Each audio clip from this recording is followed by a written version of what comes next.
Have you ever had a friend who is envious of your success? They pretend to love you, but deep down, they harbor resentment over every success that comes your way. That is the case of Patricia and Amara. Sit down and watch to the end to learn a very vital life lesson. The night was alive with music and laughter.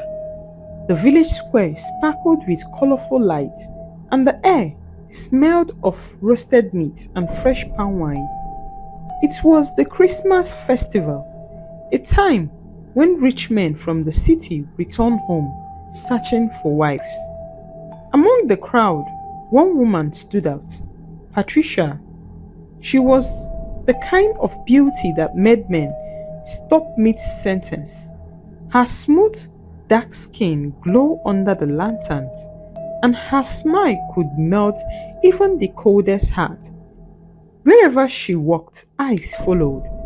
Women admired her, men wanted her. And standing beside her, watching with a forced smile, was Amara, her best friend and her childhood friend. Amara had always been beautiful too, but next to Patricia, she felt invisible. Men courted her, yes, but not the kind of men she wanted. She longed for the rich, handsome city men who chased after Patricia, offering her wealth and promises of a good life. That was when Ken arrived. Tall, confident, and impossibly wealthy, Ken was everything a woman could want. The moment he set his eyes on Patricia, he knew she was the one for him. He told his people that he had found a woman he wanted to marry, but Patricia didn't give him a listening ear. Patricia stayed away from him. So one day he decided to approach Amara, who is Patricia's best friend. I must marry her, he told Amara. She is my soulmate. A sharp pain twisted inside Amara's chest. She thought he had come for her since Patricia had rejected him. Why did it always have to be Patricia? Why was she always the one men chased? Every man wanted to marry her. All of them chased after her like flies over food. But she smiled fakely. I will talk to her for you, she promised Ken.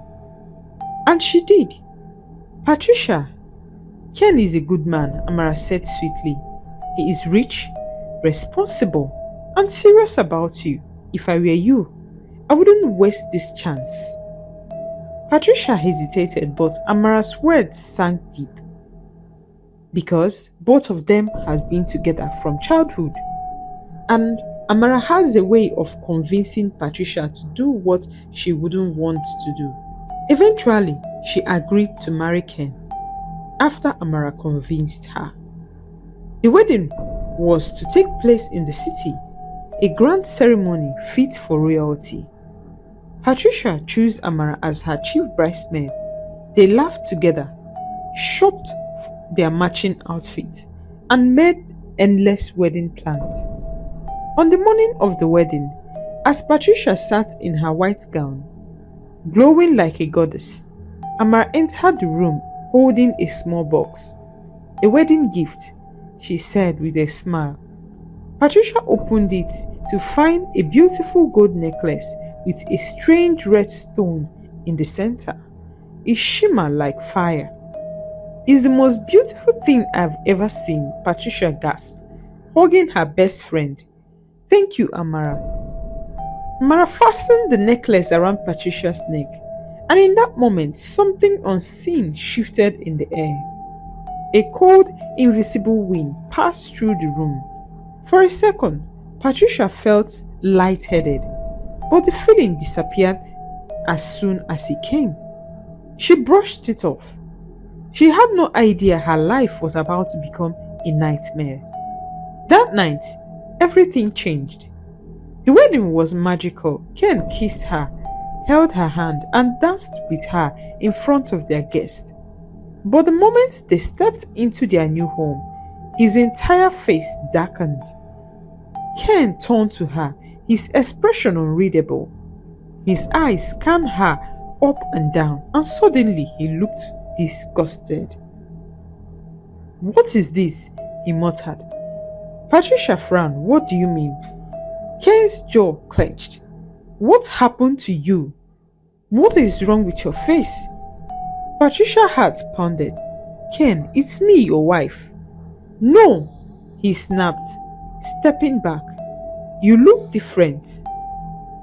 His eyes, which had once been full of love for her, now held nothing but hatred. And from that night, Ken changed.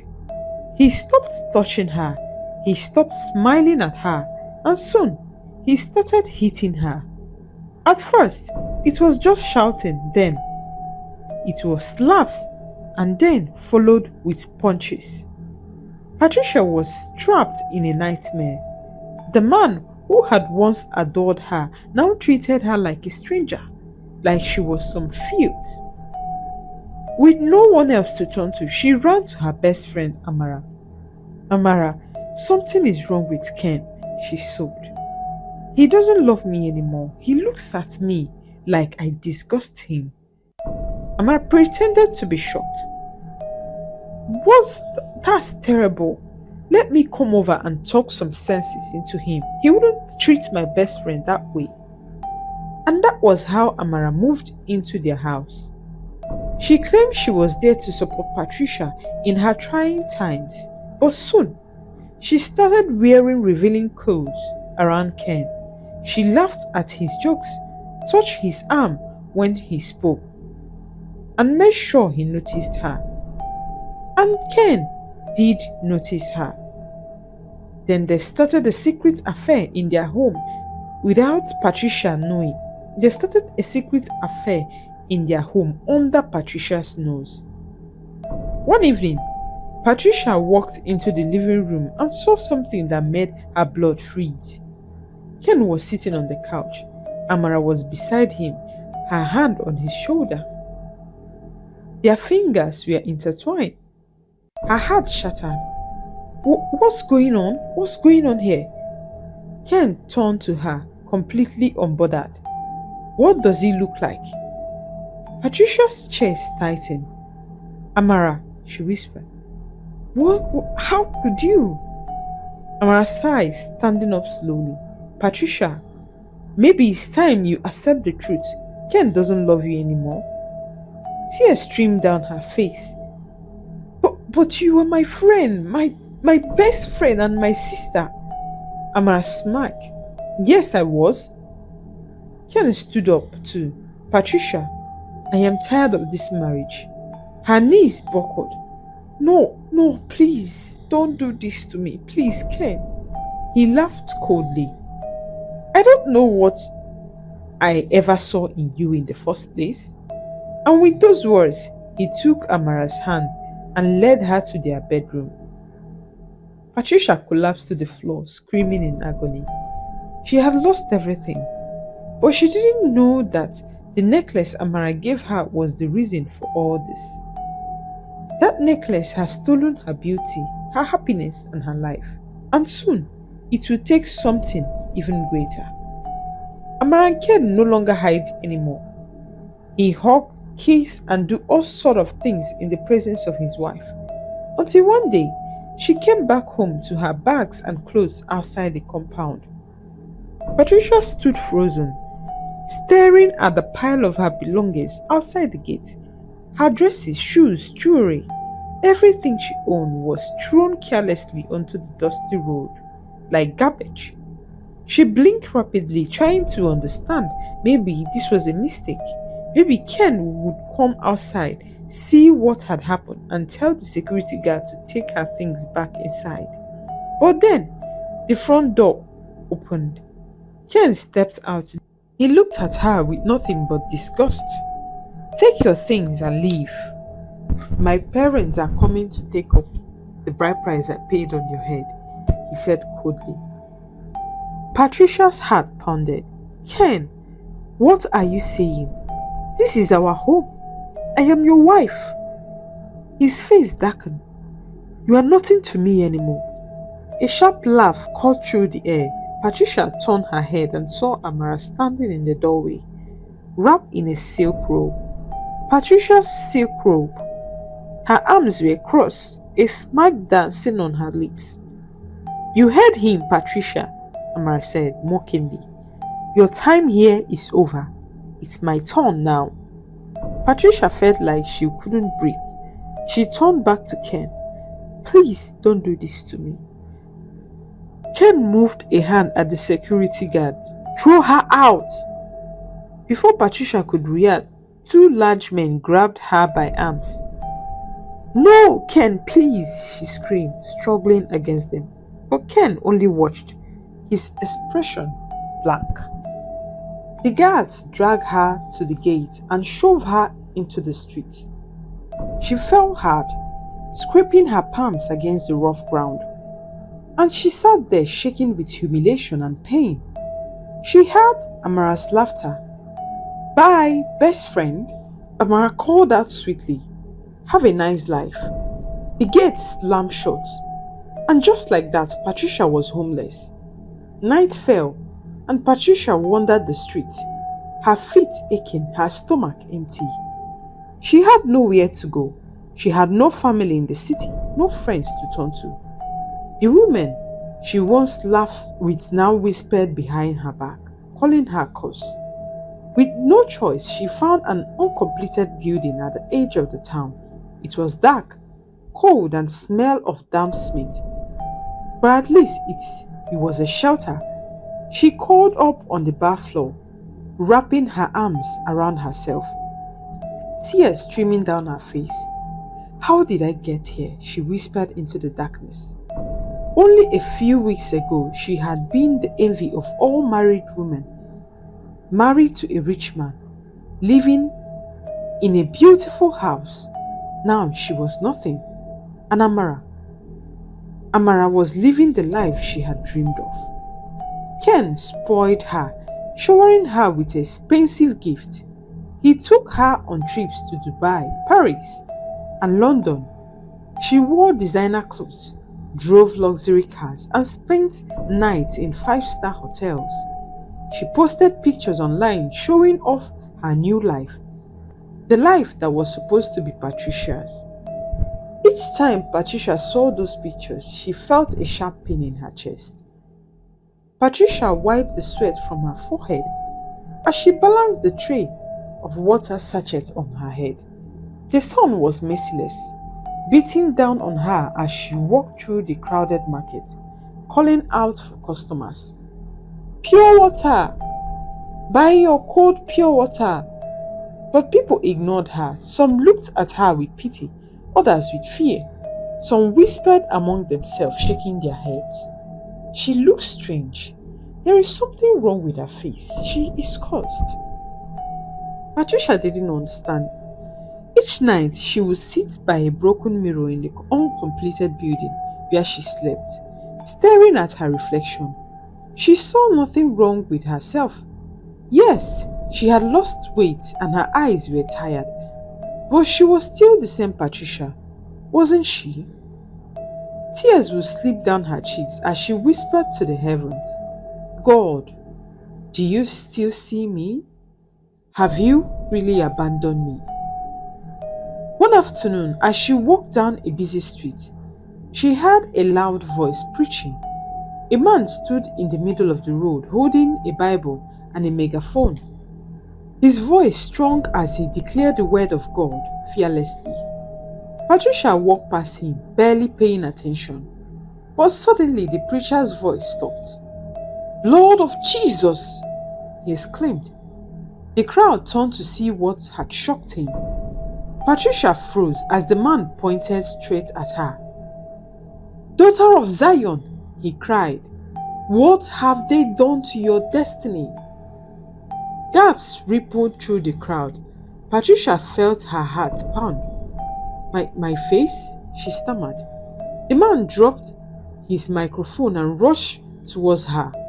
He placed his hand on her head and began to pray. They have covered your beauty with darkness, he declared. They have stolen your glory. My God, Who did this to you? Patricia fell on her knees, shaking. I don't know. Everything went wrong after I got married. My husband hates me. I lost everything. The preacher's eyes darkened. A necklace. A certain friend gave you a necklace on your wedding day. Patricia's breath caught in her throat. The necklace. Yes, she cried. Amara, my best friend, she gave me a necklace.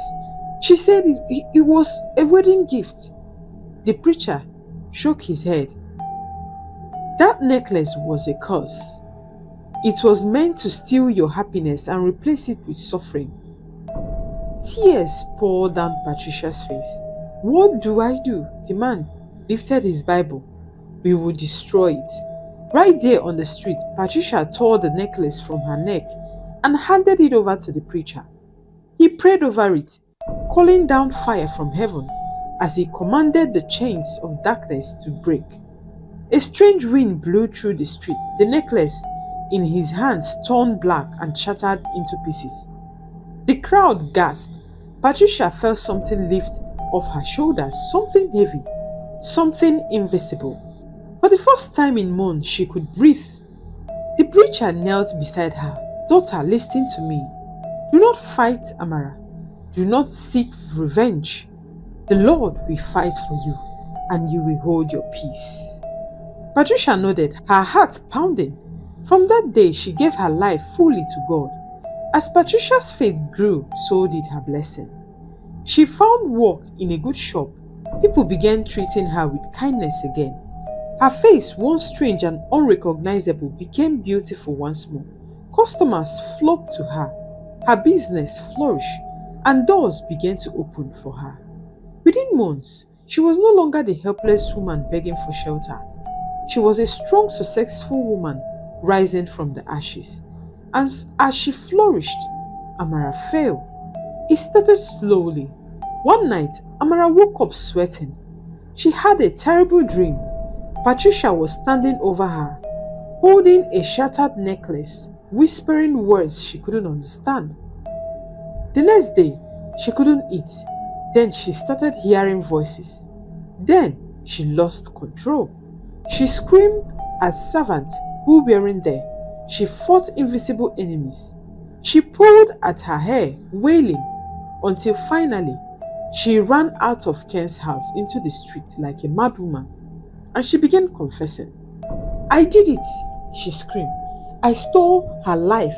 I gave her the necklace. It was me. I did it all. People watched in shock as she tore at her clothes, rolling on the ground.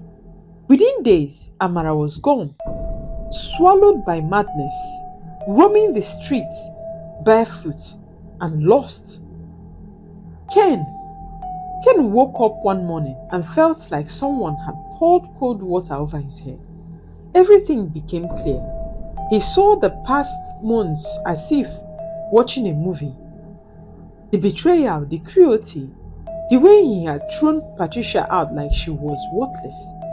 His heart shattered. What have I done? He searched for her, calling old friends, going from town to town, but she was nowhere to be found. He had already collected the bride price on her head. So, until one day, as he was scrolling through his phone, he saw something that made his heart stop. A wedding photo. Patricia, smiling, glowing, looking more beautiful than ever. She was standing next to a man, a tall, handsome man. They were holding hands, dressed in a wedding attire, standing in front of a large house. The caption read, "Thank you, Lord, for giving me love again." Ken's vision blurred with tears. Patricia had moved on. She was married and she was happy. And he had lost everything. What did you learn from this beautiful story? Comment on the comment section. Don't forget to like so that it can get to more people who will also enjoy the story. Drop a comment on what you feel about my story. Thank you and God bless you.